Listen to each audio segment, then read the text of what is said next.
ఏంటి రామలక్ష్మి తరుముతున్నట్టు అంత కంగారుగా వస్తున్నావు? అదేమన్నా దెయ్యమా దొంగ తరిమితే భయపడ్డానికి? మరెందుకు అలా వస్తున్నావు? వాళ్ళ అమ్మ నాన్న వస్తున్నారంట. ఆ రఘురాం నా జీవితంతో ఆడుకున్నాడు. ఈ ఇంట్లో వాళ్ళకి గౌరవం కూడా దక్కడానికి వీల్లేదు. కూర్చోడానికి కుర్చీలు కూడా ఉండడానికి వీల్లేదు. ముందా సోఫాలన్నీ తీసేయి. నేనా? ₹1 ఇవ్వలేదా? ఇంత చిన్న పని కూడా చేయలేవా? చేస్తావా? నీ విషయం బయట పెట్టమంటావా? నువ్వు అగ్రిమెంట్ పెళ్ళానివి కాదు, బ్లాక్ మెయిల్ పెళ్ళానివి. ఆ కోటుతో అన్ని ముడిపెట్టుకో, చేస్తాను. నువ్వు కూడా రా. పదా.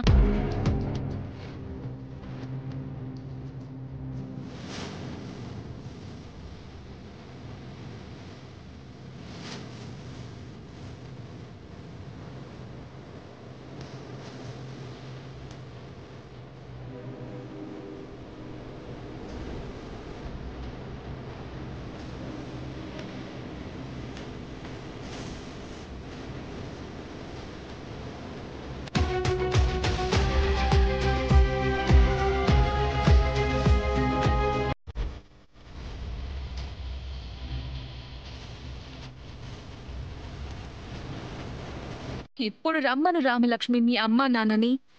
ఎక్కడ కూర్చోబెడతావో కూర్చోబెట్టు. కనీసం కూర్చోబెట్టడానికి చాప కూడా లేదు. మా అమ్మ నాన్న వస్తున్నారనగానే కూర్చోడానికి కుర్చీలు కూడా లేకుండా చేస్తావా? నీతోనే సోఫాలన్నీ పెట్టిస్తా, చూస్తూ ఉండు.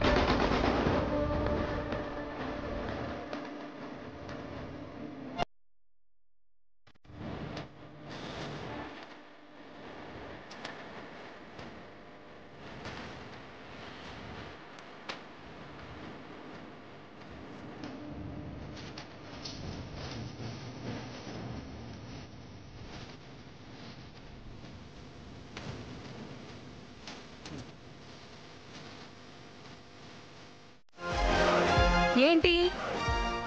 మీ అమ్మ నాన్న వస్తున్నారంట. అదేంటి? వస్తుంది మీ అమ్మా నాన్న కదా. మా అమ్మ నాన్న వస్తున్నారని నీకెవరు చెప్పారు? ప్రశాంత్ చెప్పాడు. నీకు రాంగ్ గా కన్వే అయింది. వస్తుంది మా అమ్మ నాన్నలు కాదు, మీ అమ్మ నాన్న. అవునా? నేను వెళ్ళి చెక్ చేసుకోవాలి. వెళ్ళు వెళ్ళు వెళ్ళు.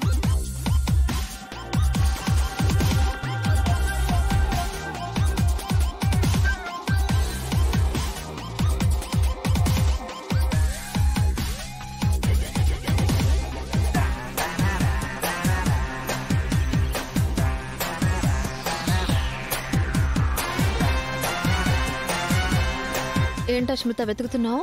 నా ఫోన్ కనిపించట్లేదు. ఇక్కడే ఛార్జింగ్ పెట్టాను. ఓహో, దానికే అనుకుంటా నీ ఫోన్ దొరకలేదని నాకు కాల్ చేసి చెప్పారు.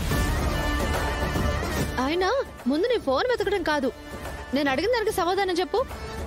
ముందు నాకు అసలు టెన్షన్ గా ఉంది. మా అమ్మా నాన్న నాకు ఫోన్ చేస్తే నీకెందుకు టెన్షన్? నాకే కదా టెన్షను. అసలేంటి మీ నాన్న శౌర్య సార్ గురించి మాట్లాడాలంటున్నారు? అసలు ఏం జరుగుతుంది నాకు తెలియకుండా?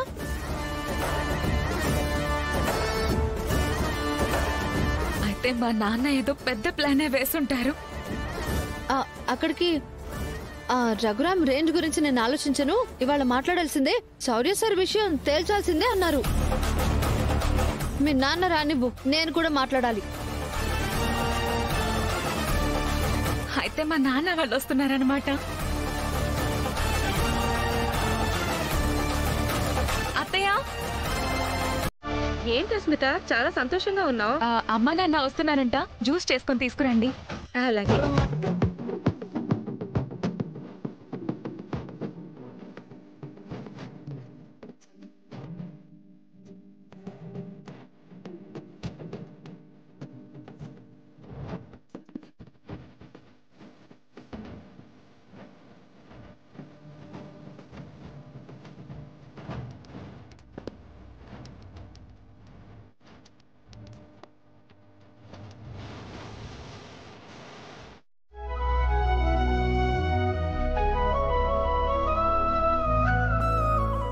రామా, అమ్మా, రామా, నాన్న.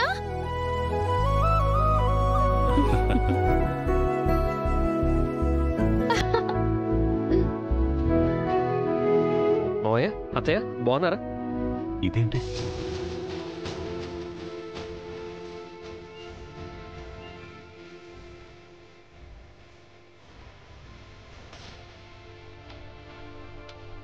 ఏంటమ్మా ఇదంతా?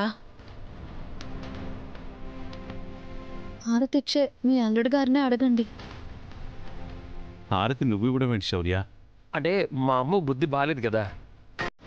అమ్మ బుద్ధి బాలేకపోవడం ఏంటి? అమ్మ చెయ్యి బాలేదు మావయ్య గారు.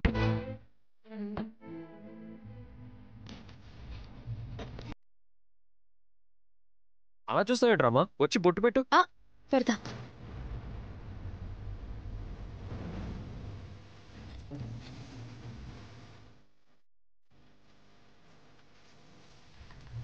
మీ అమ్మ చేతిలో జ్యూస్ ఉంది కదా బాబు. అది ఆ జ్యూస్ చేస్తున్నప్పుడే చెయ్యి తెగింది. అమ్మా, మీరు ప్రశ్నలు వేయడం ఆపి లోపలికి రండి. రా నాన్న.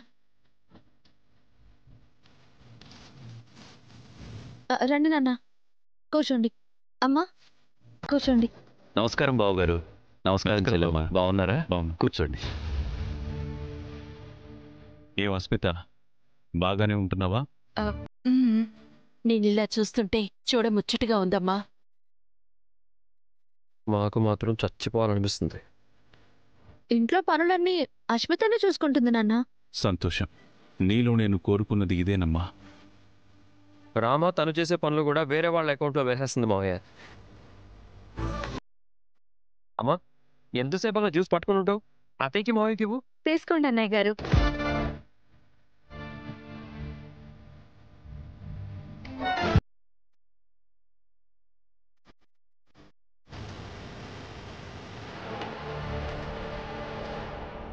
అన్నయ్య గారు, అస్మిత చూడ్డానికి కాస్త కోపిష్టిలా ఉంటుంది గాని మనసు మాత్రం వెన్న.